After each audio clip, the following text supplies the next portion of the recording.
반정부 시위대의 최후 거점, 홍콩 이공대 진압작전이 본격화됐습니다. 반정부 시위대는 유서까지 쓰며 결사항전의 의지를 불태웠고 경찰은 캠퍼스를 떠나라고 최후 통첩을 했습니다. 홍콩에서 과격 폭력 범죄가 벌어져 법치와 사회 질서를 짓밟고 있다. 시진핑 주석은 시위대를 범죄 분자로 규정하며 홍콩 당국의 강경 진압을 주문했습니다. 시진핑 주석의 이 말이 있은 지 3일 만에 홍콩 경찰은 이공대로 연결되는 모든 문을 봉쇄한 뒤 장갑차를 앞세워 진입했습니다. 시위대는 투석기와 화염병, 화살을 쏘며 격렬히 저항했고 홍콩 경찰은 최루탄과 물대포, 음향대포까지 동원했습니다. 시위대 차량이 돌진하자 경찰이 실탄을 쏘아 저지하는 모습은 마치 전쟁터를 방불케 했습니다. 경찰 특공대가 장갑차 위에서 소총으로 시위대를 향해 고무탄을 조준 사격하는 모습이 포착됐고 현장에 있던 경찰 한 명은 시위대가 쏜 화살에 맞았습니다. 홍콩 시위가 제2의 천안문 사태가 될 가능성이 커지고 있다고 중국 언론들은 보도하고 있습니다. 우리 대학가에서도 홍콩 민주화 시위를 두고 갈등이 커지고 있습니다. 홍콩 시위를 지지하는 대자보와 현수막이 찢겨나가거나 훼손되는 일이 발생했고 이로 인해 한국 학생과 중국 유학생들 간의 충돌이 벌어지기도 했습니다. 2019년 6월 9일 송환법 철폐 요구로 시작된 홍콩의 민주화 시위. 오늘로 163일이 흘렀습니다. 지난 9월 범죄인 송환법을 철회했지만 홍콩의 민주화 시위는 더욱더 뜨거워지고 있습니다. 민주주의는 피를 먹고 자라는 나무다. 민주주의에 관한 유명한 금언입니다. 우리의 부산과 마산이 또 광주가 그랬던 것처럼 지금의 홍콩도 마찬가지입니다. 홍콩의 민주화 시위에서 더 이상 안타까운 희생자가 나오지 않기를 간절히 바랍니다.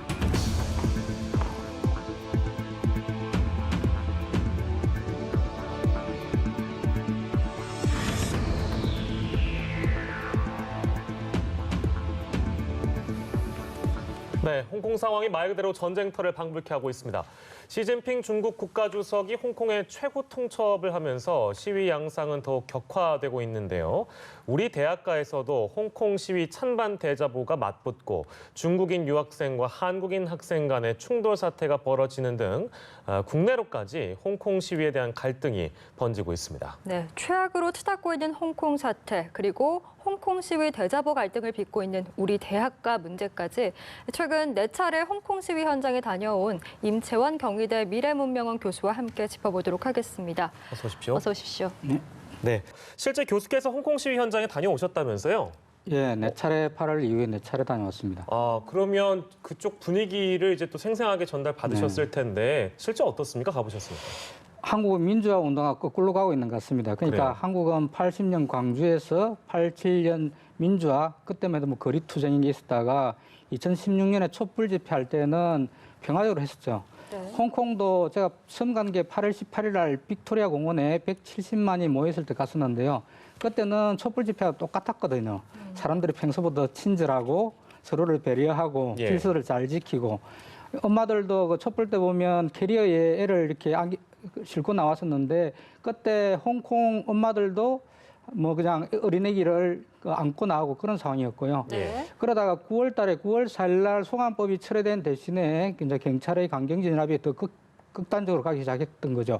그때 보면 이제 87년 민주화처럼 한쪽에서는 체류탄 쏘고 다른 쪽으로는 화염병 던지고 그런 양상들이 있었고요. 예. 그러다가 좀 결정적인 게 10월 5일이었던 것 같습니다. 그때 복면금지법이 시행되면서 사실상 계엄 상태로 들어간 거죠. 네. 그때부터 전시 상태로 빠져들었는데 그러다 좀 결정적인 게 10월 31일에 베이징에서 제19기 공산당 중앙위원회 사전체 회의, 사중회의라고 하는데요. 이때 사람들이 생각했던 거하고 영 반대로 갔습니다. 그때 우리가 기대했던 점은 캐리람이 좀 경질되지 않을까. 네. 그다음에 뭐 민심이 다 저렇게 돌았었으니까 그다음 좀 유화책이 나오지 않을까 이랬는데 예. 거꾸로 시진핑 정부는 캐리람을 재신임하고 강경 모드로 갔던 것 같고요. 네. 그리고 며칠 전에 좀 결정적으로 지금 홍콩에서 저런 상황이 발생하는 게 시진핑의 입장이 분명해졌기 때문인 것 같습니다. 거기 브릭스 회담 11월 14일 브릭스 회담에 가가지고 지금 시진핑이 강경 진압을 지금 주문했던 상황이고요. 그래서 뭐 지금 법치 사회질서를 짓밟고 있다 이렇게 이야기하니까 저때부터 더 강경해진 것 같고요. 그래서 11일 날 뭐 경찰이 조준 사격이 있었죠. 네. 있었고요. 그 다음에 12일에 중문대 그 강제 진압 있었고, 그 다음에 지금 마침 80년 광주처럼 전남도청 같은 상황이 벌어지고 있는 거죠.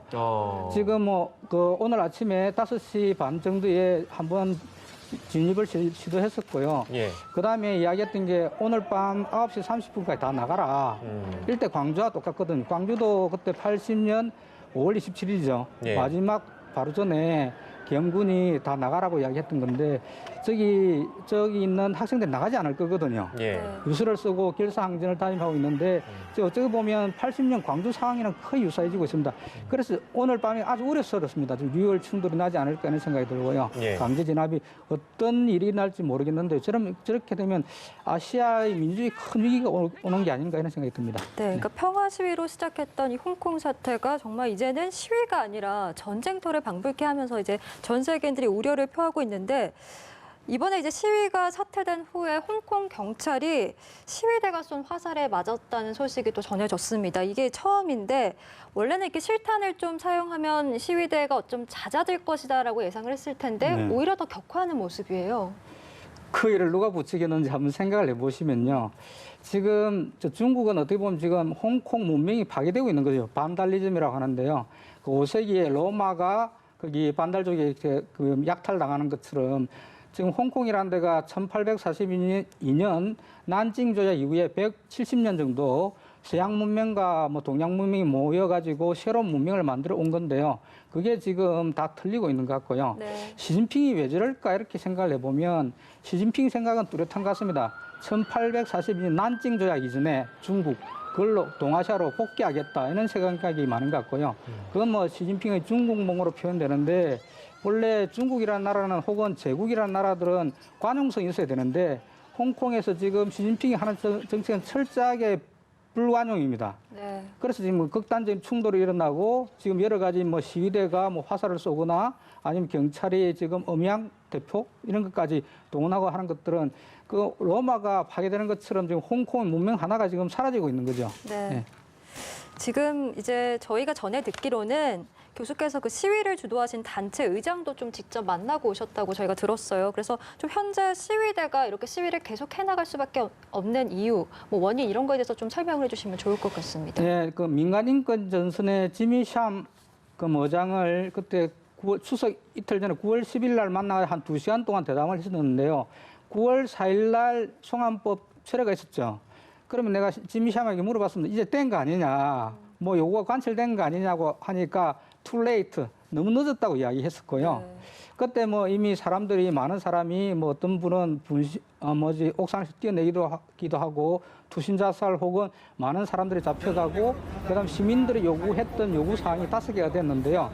이제 그들은 지금 원하는 것은 그 중에서도 홍콩의 자치. 제가 물어봤습니다. 그럼 독립을 원하느냐? 그건 아니다. 예. 홍콩의 장치를 원한다가 뭐 항인, 치안 이렇게 이야기하는데 홍콩은 홍콩 사람들이 다스리기를 원한다. 그리고 지금 홍콩은 150년 동안 어떻게 보면 그 영국의 보통 선거제를 통해 가지고 이루어진 나라인데요. 네. 도시인데 그런 것들이 지켜지기를 원한다 이렇게 이야기하고요. 그 요구들이 관철될 때까지 자신들은 싸울 수밖에 없다 이렇게 이야기하고 있는 것 같습니다. 예. 그리고 젊은 친구들은 지금 그 시위에 참여한 사람들이 10대, 20대, 30대들이 많은데요. 네. 30대 초반까지. 지금 홍콩이 1997년에 반환돼가지고 50년 동안 지금 일국양제를 유지하기로 했거든요. 그럼 2047년인데요. 지금 시위에 참가한 사람들이 30년 뒤 2047년 경우에는 한 50대, 60대 정도 되거든요.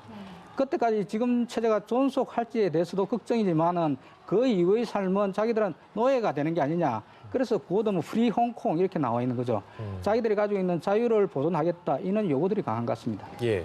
저희가 그 시위 현장에서 뭐 영상이나 사진으로만 접하는 걸 보면 참 격렬한 상황인 것 같은데 경찰의 진압이 굉장히 폭력적으로 변해가고 있다. 그래서 여기에 지금 음양대포가 등장했다고 하는데 이게 그러니까 어떤 거라고 저희가 좀 이해를 할 수 있을까요? 저도 음양대포는 잘 모르겠고요. 예, 예.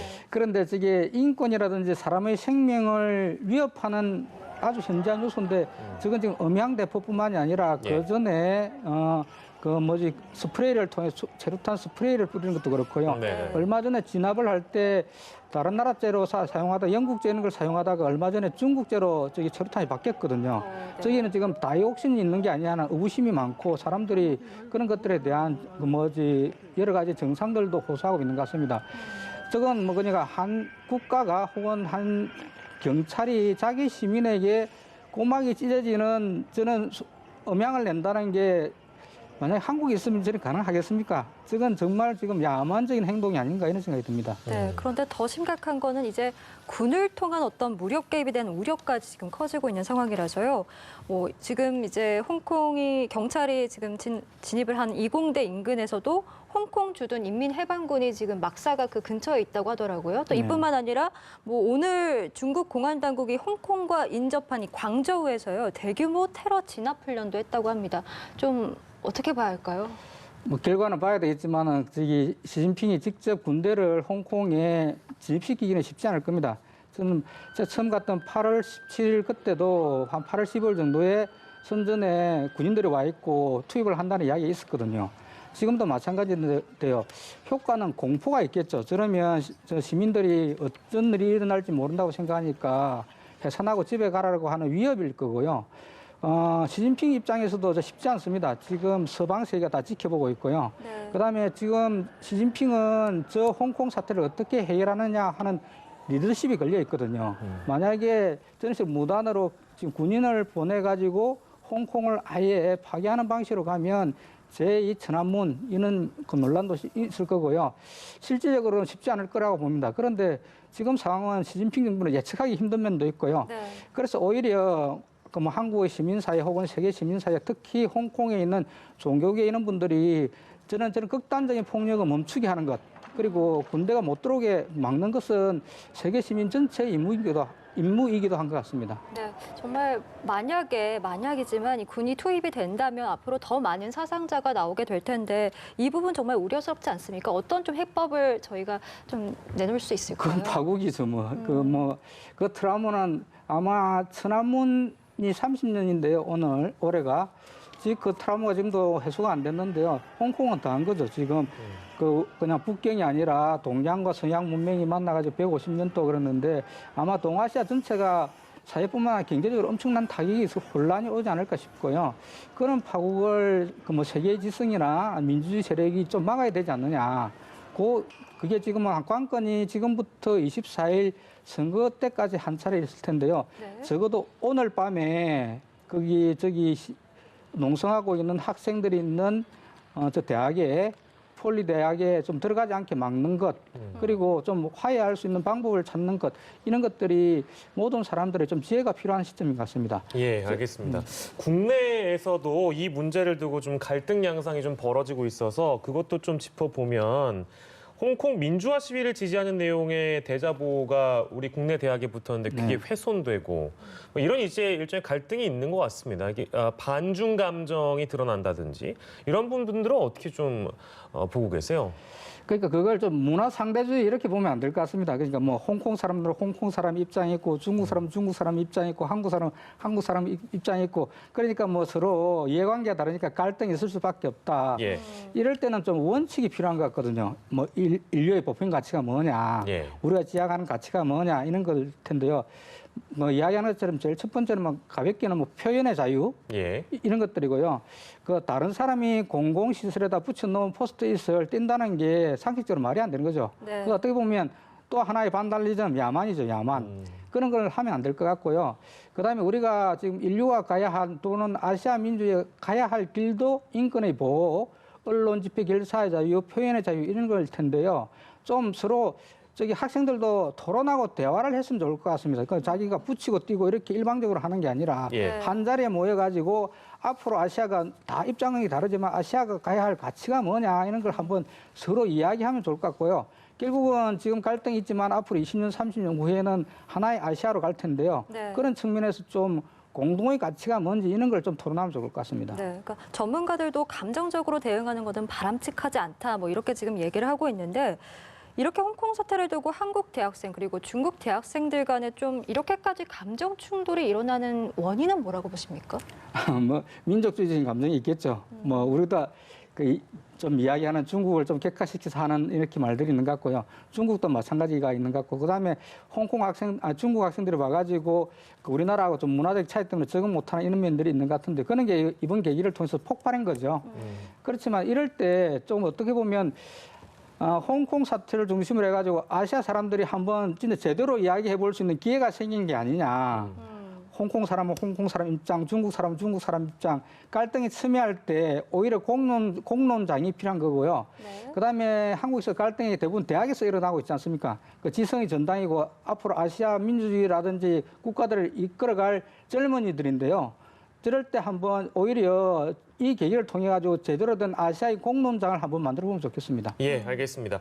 자, 지금까지 홍콩 상황 저희가 좀 살펴봤는데요. 임채원 교수님의 한 줄 참견을 저희가 준비해봤습니다. 한 줄 참견 해주신다면요? 네, 이번 주가 분수령이다. 그다음에 선거가 중요하다. 특히 공정선거를 잘 하는 게 예. 11월 24일 날 있을 텐데요. 저때 선거에 의해 가지고 민심대로 시진핑도 결정을 하면 좋겠고 그다음에 홍콩 시민도 그 수긍하면 좋을 것 같습니다. 그 정도 민주주의적인 방식의 접점을 좀 보장해야 될 것 같고요. 우려스러운 건 24일 날 선거가 있을 거냐, 공정할 거냐 이런 우려들인데요. 이거 모두가 좀 관심을 갖고 지켜봐야 할 것 같습니다. 예. 네, 알겠습니다. 지금까지 임채원 경희대 미래문명원 교수와 함께했습니다. 오늘 말씀 고맙습니다. 고맙습니다. 감사합니다.